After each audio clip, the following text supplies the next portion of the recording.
Mwachidule President Mr. Lazarus Chakwera akuti ayankhula ku mtundu wa Malawi nthawi ya 11 o'clock usiku pa nkhani yokhuzana za kusowa kwa ndege ya Vice President Saulos Chilima. Wani nkhani yoyambirira ndi imeneyo. Nkhani number 2 ena kumafunsa kuti mu ndegemo munali mkazi wa Chilima. Yankho ayi. Madamuwa anapanga decline last minute, autana ndi mayeso ndanangoti ayi ineyo sindipita nawo kumenekoko.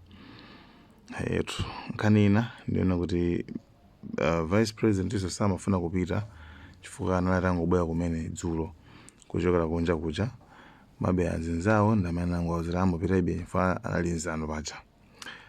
Nkhani ndi imeneyo.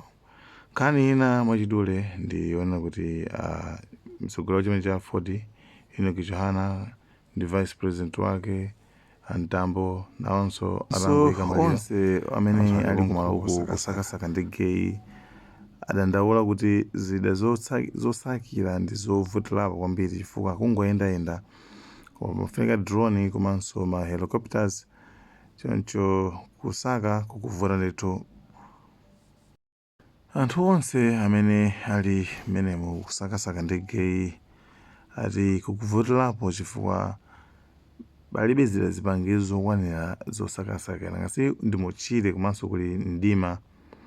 Choncho malipoti ena kuti anayimitsa kaye nkhani yosaka ndege.